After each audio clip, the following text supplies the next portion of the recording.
खुड्डाक चतुष्पाद देख रहे थे हम लोग। ठीक है, तो यहाँ पे देख रहे हैं हम कि हमें भिषक चिकित्सक के श्रेष्ठ होने में या प्रधान होने में 3 कारण है, याद रखना है।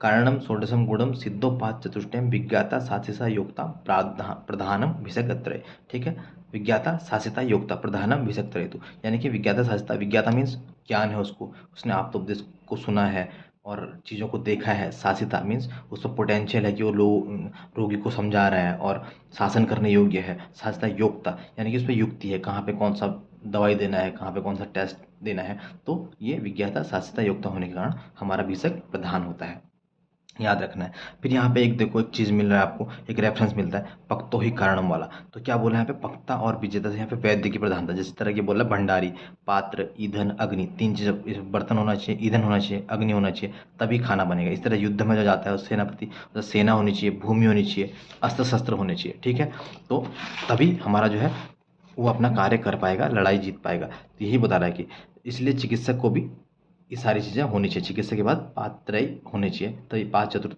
मिलके हम चिकित्सा करेंगे। बोला पक्ता और विजेता वैद्य की, पात्र और भूमि से रोगी की, ईंधन और चम्मू से चम्मू से परिचारक की, तथा अनर और प्रहरण शस्त्र से औषधि की उपनद। ठीक है, पात्र विजेता से वैद्य की, सॉरी पक्ता और विजेता से वैद्य की, पात्र और भूमि से रोगी की, ईंधन और चम्मू से परिचारक की, जल और प्रहरण से औषध की उपमा देकर यहाँ पे वैद्य को प्रधान बताया गया है। ये चक्रपाणि ने बोला है।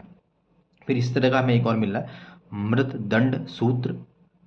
दंड चक्र सूत्राद्र कुमाराद्र तथा न विहंति गुणम वैद्यात पादत्रयम तथा। बोल रहे हैं मिट्टी, दंड, चक्र, सूत्र, ये अगर सब चीज़ है, कुमार नहीं है तो हमारी बर्तन नहीं बन सकता, घड़ा नहीं बन सकता। इसी प्रकार से हमारे पास वैद्य नहीं है और क्या है, हमारे पास रोगी है, औषध है, परिचारक है, लेकिन वैद्य नहीं है, तभी भी हम चिकित्सा नहीं कर सकते हैं। तो ये हमारा मृद दंड चक्र सूत्र आदि वाला ये रेफरेंस हमारा चिकित्सक की प्रधानता को ही दिखा रहा है। ठीक है, फिर यहाँ पर देखो क्या बोल रहा है, गंधर्व पुराणास, यानी कि कई बार क्या होता है, रोगी, परिचारक, औषधि, ये पात्रय सब रहते हैं। भयंकर रोग गंधर्व नगर के समान शीघ्र ही नष्ट हो जाते हैं, यानी कि रोग सीधे खत्म हो जाते हैं। तो इसमें जो कारण होता है वो कारण क्या होता है, वैद्य ही होता है। ठीक है, ज्ञानी वैद्य होता है। दूसरे रोग क्या होते हैं, शीघ्र उपाय की प्रतीक्षा करते हैं और वो और भी एग्रीगेट होते हैं, बढ़ते हैं। तो यहाँ पे अज्ञानी वैद्य कारण होता है। ठीक है, ज्ञानी और अज्ञानी वैद्य का प्रधान, यानी कि ज्ञानी और अज्ञानी वैद्य का कारण बताया है इन्होंने। तो ये आपको देखना है कि गंधर्व पुराण किस संदर्भ में आ रखा है। फिर आपको एक नीचे रेफरेंस मिल रहा है, ठीक है, ये भी देख लेना, परम आत्मा होतो ज्ञानम न चिकित्सा प्रवर्तते। यानी कि अपनी आत्मा को अग्नि में हवन कर देना अच्छा है, किंतु अज्ञानी वैद्य से चिकित्सा नहीं करानी चाहिए। बोला जिस तरह अंधा व्यक्ति जो होता है वो गड्ढों के सहारे या फिर हाथ लगा लगा के टटोल के चलता है, ठीक है, देख के चलता है, ऐसे घिसट घिसट के चलता है। तो इस तरह से बोल रहा है कि अज्ञानी वैद्य से आप चिकित्सा कराओगे तो इस संशय में रहोगे। या फिर वायु के वशीभूत होकर नौका जिस तरह प्रकार चंचल परिस्थिति में रहती है, उसी तरह से मूर्ख वैद्य से चिकित्सा कर्म होता है।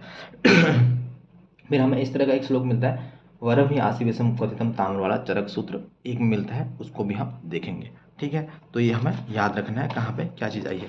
फिर देखो हमें यहाँ पे मिल रहा है कि बोल रहा है यदृच्छा, यानी कि नियत आयु के शरण में आए हुए रोगियों को यदृच्छा भाग्यवश अच्छा कर देने से, यानी कि कोई पेशेंट अचानक किसी से ठीक हो गया तो उसे अपने आप को भिषगमानी नहीं समझना है, क्योंकि वो आगे जाके बहुत सारे रोग, क्योंकि तो बाय डिफ़ॉल्ट एक आध रोगी सही हो गया तो अपने आप को बहुत ज़्यादा ज्ञानी भिषगमानी नहीं समझना है। इससे क्या होगा, बहुत सारे लोग, सैकड़ों लोग मृत्यु के कारण हो सकते हैं। तो भिषगमानी हमें कहाँ मिलता है, चरक सूत्र 9 में मिलता है, और वैद्यमानी हमें चरक सूत्र 16 में मिलता है। याद रखना है, वैद्यमानी हमें चरक सूत्र 16 में मिलता है। इसको आपको आप कॉपी से भी टैली करके दिखा देंगे। फिर हमें प्राणाभिसर मिलता है, बहुत इंपॉर्टेंट है। प्राणाभिसर के लक्षण क्या है, तस्मात् शास्त्रे अर्थ विज्ञाने प्रवर्तो कर्म दर्शन भिषक चतुष्टयोक्तम प्राणाभिसर उच्यते। तो भिषक चतुष्टयोक्तम किसके लिए आ रहा है, प्राणाभिसर के लिए आ रहा है। तो प्राणाभिसर और हमें कहाँ मिलेगा, प्राणाभिसर वैद्य हमें मिलेगा चरक सूत्र 29 में ऑल्सो हमें ये मिलता है। ठीक है, वहाँ पे हम देखेंगे अंत में श्लोक आता है। ठीक है, तो आपको वो भी दिखा देंगे हम प्राणाभिसर, वहाँ पे भी आपको जो गुण है उसके याद कर लेने हैं, क्योंकि बहुत बार पूछा गया है, प्रीवियस पूछा गया, दोनों ही प्राणाभिसर के गुण इंपॉर्टेंट होते हैं, तो हमें याद रखना है। ठीक है, वहाँ पर है तान इंद्रियाणि विज्ञानम चेता है तो हमें जानियात सब विद्वानों प्राणाभिसर उच्चते करके, तो ये भी आपको याद रखना है। ठीक, दोनों आपको याद रखना है, अंत में आपको दिखा देंगे कहाँ पे क्या है करके। प्राणाभिसर के 2 जगह पे हमें वर्णन मिलता है। अब राजवैद्य का वर्णन मिलता है, हेतु लिंग प्रसमणे रोगाणाम अपनभ्रम ज्ञानम चतुर्विध से ऐसे राजा हो विषय उत्तमम।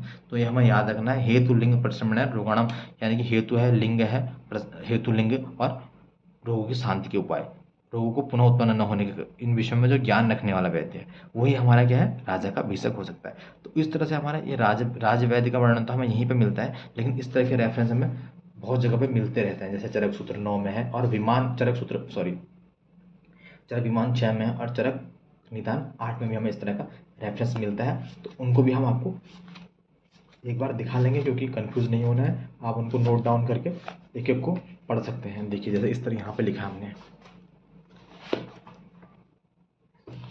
यहाँ मिला सर्व रोग विशेषज्ञ सर्व भैषज कोविद, चरक सूत्र 20 में मिलेगा आपको।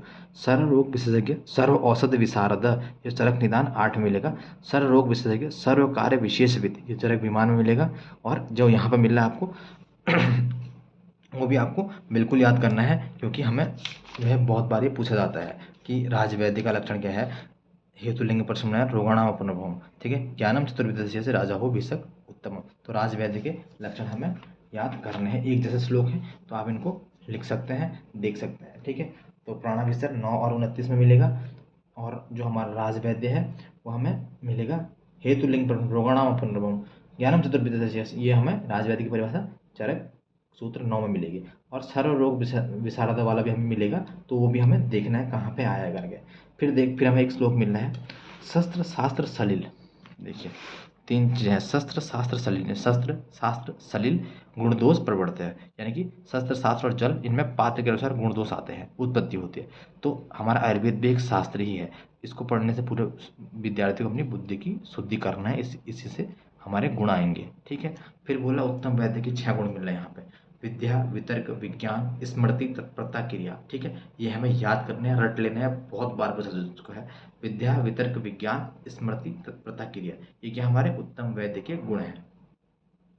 फिर हमें मिलता है एक एंड में जाके हम देखते हैं कि हाँ, पल्लवग्राही वैद्य, पल्लवग्राही वैद्य हमें चरक सूत्र 30 में मिलेगा। तो आप लिख सकते हैं भिषकमानी 9 में, वैद्यमानी 16 में, प्राणाभिसर 9 और 29 दोनों में मिलेगा। सूत्र की बात चल रही है। और पल्लवग्राही चरक सूत्र 30 में मिलेगा। ये आपको राजवैद्य हमें कहाँ मिलेगा, यहीं पे मिलेगा, चरक सूत्र 9 में मिलेगा, ठीक है। तो हमें लास्ट में अंत में एक श्लोक मिलता है कि बोल रहा है कि वैद्य की वृत्तियाँ या फिर ब्राह्मी बुद्धि इनको बोलते हैं। क्या होती है वैद्य की वृत्तियाँ, मैत्री आर्तेषु कारुण्यम सख्य प्रीति और प्रकृतेस्तु भूतेषु उपेक्षणम, यानी कि मैत्री प्राणी मात्र में मित्रता का व्यवहार करना, आर्तेषु कारुण्यम रोगी व्यक्तियों के दया भाव करना, सख्य प्रीति साध्य रोगों में प्रेम पूर्वक चिकित्सा करना, प्रकृतेस्तु भूतेषु उपेक्षणम, यानी असाध्य रोग की उपेक्षा करना। तो ये वैद्य की वृत्तियाँ फिर ब्राह्मी बुद्धियाँ, इनको बोला गया है। तो आपको ये याद रखना है। इस तरह से हमारे चित्त के प्रसाधन की भी 4 जो हमारे प्रकार है क्या है, मैत्री करुणा मुपिता उपेक्षा, ये योग दर्शन के हैं, इनको भी आप लिख सकते हैं। मैत्री करुणा मुपिता उपेक्षा, ये चित्त प्रसाधन के हमारे 4 प्रकार हैं, ठीक है। तो और वैद्य की वृत्तियाँ क्या है, मैत्री आर्तेषु कारुण्यम सख्य प्रीति और प्रकृतिस्तु भूतेषु उपेक्षणम। ब्राह्मी बुद्धि हमारी ये खत्म हुई। इस तरह से हमें यहाँ पे चरक सूत्र 8 में हमें क्या मिला था, आपको याद होगा, तो हमने चतुर्विध क्या देखे थे, हेतु चतुर्विद देखा था। चतुर्विध विकल्प हम देखेंगे अभी, हीन योग अतियोग मिथ्या योग अयोग करके हमने हेतु चतुष्टय में देखा था, ये रोगों के कारण। इस तरह से हमने पढ़ रहे थे यहाँ पे। फिर हमने खुड्डाक चतुष्पाद में चतुष्पाद देखे, बहुत सारी चीज़ें देखी। अंत में हमने ब्राह्मी बुद्धि या फिर क्या देखा, वैद्य की 4 वृत्तियाँ देखी। इस तरह से हमें 4 का खेल और मिलेगा 10 में, वहाँ पर हमें क्या मिलता है, चतुर्विध विकल्प मिलता है, ठीक है। साध्य सुख साध्य असाध्य कृत्य साध्य, इस तरह से हमें मिलेगा ये 4 चतुर्विध विकल्प का वर्णन हमें मिलेगा। जो हमारा महाचतुष्पाद है, यहाँ पे हमें मैत्रेय की शंखा मिलेगी, ठीक है। मैत्रेय को डाउट है, उसको यहाँ पे क्लियर करेंगे आत्रेय। तो ये चैप्टर इंपॉर्टेंट है। यहाँ पे हमें साध्यता असाध्यता का भी विचार मिलेगा कि साध्यता असाध्य, फिर साध्य के भी 2 भेद, सुख साध्य कृत्य साध्य। फिर हमें फर्दर सुख साध्य के भी अल्प साध्य, मध्य साध्य, उत्कृष्ट चिकित्सा साध्य, असाध्य के याप्य अनुपरम, इस तरह से भेद मिलेगा। तो हम उसको देखेंगे और ये चैप्टर बहुत इंपॉर्टेंट है। फिर मिलते हैं।